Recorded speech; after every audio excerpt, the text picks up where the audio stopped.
Hello everyone, welcome back to my channel that is biology achievers. My name is Simi Singh. आज का जो video है उसमें हम पढ़ेंगे साइनोजेनिक ग्लाइकोसाइड के बारे में। थोड़ा सा मैं रिमाइंड करा दूँ प्रीवियस वीडियोस के बारे में। तो हमने टॉपिक स्टार्ट करा था प्लांट सेकेंडरी मेटाबोलाइट्स का। सो प्लांट सेकेंडरी मेटाबोलाइट्स जो है उसके टोटल 4 क्लासेस होते हैं, जिसमें से हम 2 क्लास तो जो है कंप्लीट कर चुके हैं, 3rd क्लास चल रहा है। 3rd क्लास जिसको हम ग्लाइकोसाइड के नाम से जानते हैं। ग्लाइकोसाइड के बारे में हम पढ़ रहे हैं। इसमें भी 3 क्लासेस देखी थी हमने। सैपोनिन जो कि हम कवर कर चुके हैं, कार्डियक ग्लाइकोसाइड क्या होते हैं वो भी हम टॉपिक कवर कर चुके हैं। 3rd क्लास आ जाती है साइनोजेनिक ग्लाइकोसाइड, जिसके बारे में आज हम डिटेल में डिस्कशन करेंगे कि इसके नेचुरली इसका क्या क्या सोर्स होता है, कौन सी फैमिली जो है, फैमिली में जो प्लांट इंक्लूड होते हैं उन प्लांट में कौन से ऐसे प्लांट हैं जो कि साइनोजेनिक ग्लाइकोसाइड्स जो सेकेंडरी मेटाबोलाइट हैं वो प्रेजेंट रहते हैं। सो इस टॉपिक को हम स्टार्ट करते हैं। आई होप कि प्रीवियस वीडियोस जो है वो अच्छे से समझ में आए होंगे, और नहीं भी समझ में आते या फिर कोई भी कन्फ्यूज़न रहता है किसी पॉइंट को लेकर तो उसके लिए आप मुझे कमेंट सेक्शन में कमेंट कर सकते हैं, जिससे कि मैं उस कन्फ्यूज़न को दूर कर सकूँ। सो स्टार्ट करते हैं साइनोजेनिक ग्लाइकोसाइड। साइनोजेनिक ग्लाइकोसाइड जो है वो क्या होते हैं, ये नेचुरल सोर्स होते हैं किसके, हाइड्रोजन साइनाइड, जिसको हम HCN के नाम से जानते हैं। सो हाइड्रोजन साइनाइड जो है उसका नेचुरल सोर्स क्या होता है, साइनोजेनिक ग्लाइकोसाइड, जो कि एक टाइप है ग्लाइकोसाइड का। और ग्लाइकोसाइड क्या है, प्लांट सेकेंडरी मेटाबोलाइट्स की एक क्लास है। एमाइग्लैडिन, ये नाम थोड़ा प्रोनाउंसिएशन में दिक्कत है। सो एमाइग्लैडिन अ कॉमन साइनोजेनिक ग्लाइकोसाइड, ये क्या है, एक कॉमन साइनोजेनिक ग्लाइकोसाइड है which occurs in many representative of the family Rosaceae. Rosaceae family जो है उसके बहुत सारे रिप्रेजेंटेटिव हैं जिनमें ये प्रेजेंट रहता है एमाइग्लैडिन नाम का साइनोजेनिक ग्लाइकोसाइड, जो कि एक कॉमन साइनोजेनिक ग्लाइकोसाइड है। It is found in the seeds of, ये जो कॉमन साइनोजेनिक ग्लाइकोसाइड है एमाइग्लैडिन, ये क्या क्या है, ये किस किस में पाया जाता है। सो सीड जो है एप्पल की सीड्स मीन्स एप्पल का जो बीज होता है वो इसका सोर्स होता है। उसके बाद pears and in the bark, leaves and seed of the stone fruit. अब स्टोन फ्रूट की कुछ कैटेगरी होती है, जैसे कि apricot, peaches, plums and cherry, ये सारे के सारे किस में इंक्लूड होते हैं, स्टोन फ्रूट में। सो ये जो स्टोन फ्रूट है उसकी चाहे वो सीड हो, चाहे उसका बार्क हो, चाहे उसकी वो लीव्स हो, ये सारा जो पार्ट हैं प्लांट के वो सोर्स होते हैं साइनोजेनिक ग्लाइकोसाइड के। उसके अलावा एप्पल की सीड्स में पीयर्स जो है और उसमें उसकी जो सीड होती हैं वो भी सोर्स होते हैं साइनोजेनिक ग्लाइकोसाइड के। सो एक मूवी थी मॉम करके, उसमें क्या कहते हैं, श्रीदेवी जो है वो बहुत सारे एप्पल जो है उनको कट करती है, उसके सीड्स निकालती है, उसके बाद इसका एक मिक्सचर बनाती है और उस मिक्सचर को यूज़ करती है किसी को किल करने के लिए। सो साइनाइड जो है वो इतना डेंजरस होता है कि अगर यदि उसकी बहुत ज़्यादा इनटेक कर लिया तो सडनली किसी की भी डेथ हो सकती है, चाहे वो कोई एनिमल हो चाहे ह्यूमन बींग्स की बात करें। सो साइनाइड जो है वो बहुत डेंजरस कंपाउंड होता है। तो it is found in the seeds of apple, pears and in the bark, leaves and seeds of the stone fruit, जो कि इंक्लूड करता है apricot, peaches, plums and cherries. Most cyanogenic glycosides appears to be derived from one of 4 amino acids. अब यहाँ पर तो हमने देख लिया कि अगर यदि हम फ्रूट्स की बात कर रहे हैं या फिर कुछ प्लांट पार्ट जो है उसकी बात कर रहे हैं, तो वो कौन कौन से प्लांट पार्ट है, कौन कौन से फ्रूट्स हैं जिसमें साइनोजेनिक ग्लाइकोसाइड जो है वो पाया जा रहा है। लेकिन अगर यदि हम अमाइनो एसिड की बात करें जिससे साइनोजेनिक ग्लाइकोसाइड जो है वो ड्राइव हो रहा है, तो उसमें 4 इंपॉर्टेंट अमाइनो एसिड्स जो है वो इंक्लूड होते हैं। पहला है phenyl alanine, tyrosine, valine and isoleucine. और इसके अलावा ये निकोटिनिक एसिड जो है उससे भी डिराइव होता है।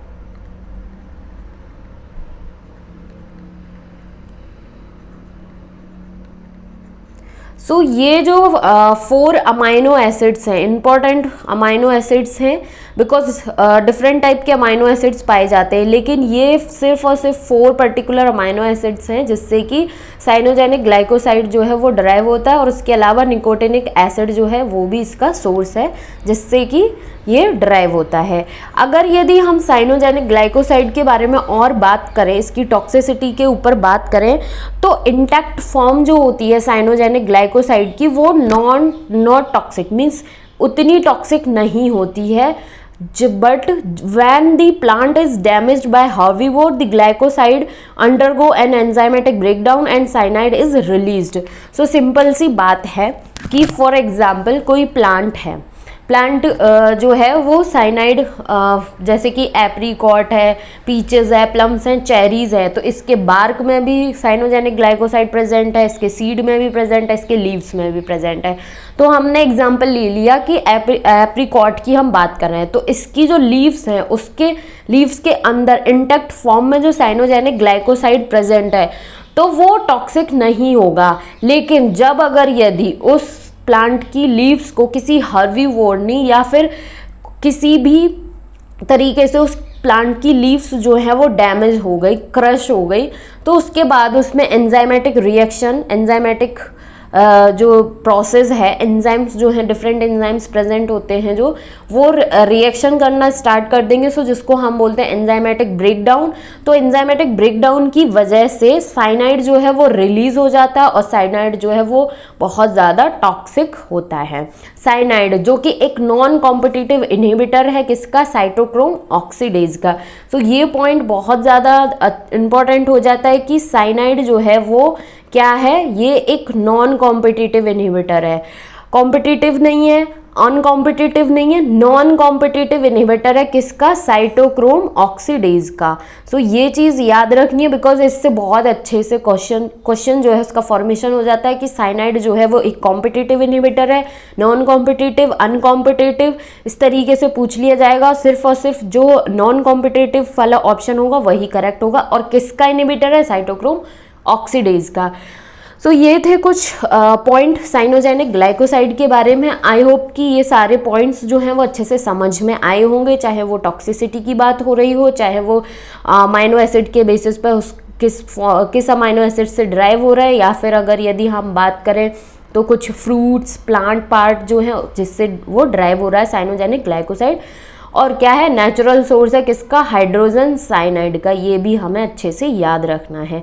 नाउ नेक्स्ट जो इसके कुछ पॉइंट्स हैं उसकी तरफ मूव करते हैं कि ये जो एंजाइमेटिक ब्रेकडाउन जो हो रहा है, मींस कि अगर यदि cyanogenic glycoside containing plant part जो है वो क्रश हो गया और उसके बाद उसमें एंजाइमेटिक ब्रेकडाउन हो गया जिसकी वजह से साइनाइड रिलीज हो जाता है, तो ये जो एंजाइमेटिक ब्रेकडाउन है साइनोजेनिक ग्लाइकोसाइड का वो 2 स्टेप प्रोसेस होता है। मींस इसमें 2 इंपॉर्टेंट एंजाइम जो है वो रोल प्ले कर रहे होते हैं। तो पहला एंजाइम जो है उसको हम बोलते हैं बीटा ग्लाइकोसाइडेज एंजाइम होता है, और दूसरा जो है वो क्या होता है, नाइट्राइल लाइज नाम का एंजाइम होता है। तो ये दोनों एंजाइम के नाम अच्छे से याद रखने कि ग्लाइकोसाइड, साइनोजेनिक ग्लाइकोसाइड में जो एंजाइमेटिक ब्रेकडाउन होता है उसमें 2 इंपॉर्टेंट एंजाइम इन्वॉल्व होते हैं, beta glycosidase and hydroxy nitrile lyase. अब ये जो 2 स्टेप प्रोसेस है इसको देखते हैं कि the sugar are released by the enzyme beta glycosidase.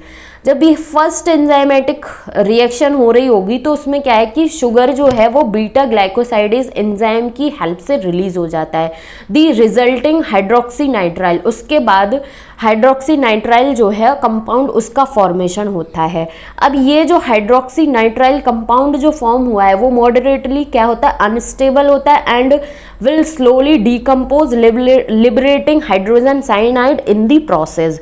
सो ये जो फर्स्ट स्टेप है इसमें क्या होगा कि बीटा ग्लाइकोसाइडेज एंजाइम जो है उसकी हेल्प से शुगर मॉलिक्यूल्स जो है वो रिलीज हो जाएगा, और रिलीज होने के बाद हाइड्रोक्सी नाइट्राइल जो है उसका फॉर्मेशन होगा। अब ये जो हाइड्रोक्सी नाइट्राइल है वो क्या होता है, मॉडरेटली अनस्टेबल होता है और धीरे धीरे डिकम्पोज होने लगता है, और डिकम्पोज होने के साथ साथ हाइड्रोजन साइनाइड जो है उसको रिलीज कर देता है। सो फर्स्ट स्टेप ये था इस प्रोसेस का, एंजाइमेटिक ब्रेकडाउन का। उसके बाद अगर यदि हम सेकेंड स्टेप की बात करें तो उसमें क्या होता है, normally decomposition is accelerated by the second enzyme hydroxy nitrile lyase. अब ये जो स्लोली डीकम्पोजिशन का प्रोसेस हो रहा था और हाइड्रोजन साइनाइड रिलीज हो रही थी, हाइड्रोक्सी नाइट्राइल लाइज जो है वो इस डीकम्पोजिशन प्रोसेस जो है उसको एसिलरेट करता है, मीन्स बढ़ा देता है, और उसकी वजह से बहुत अच्छे खासे अमाउंट में हाइड्रोजन साइनाइड जो है वो रिलीज होती है।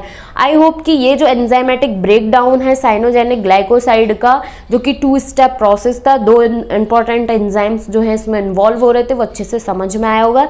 सो इसको मैं ये दो स्टेप इसको एक और अच्छे से थोड़ा सा समराइज वे में एक्सप्लेन कर देती हूँ कि साइनोजेनिक ग्लाइकोसाइड था, मीन्स कोई भी प्लांट है जिसकी लीफ, बार्क, सीड, कोई भी प्लांट पार्ट है वो साइनोजेनिक ग्लाइकोसाइड को कंटेन कर रहा था।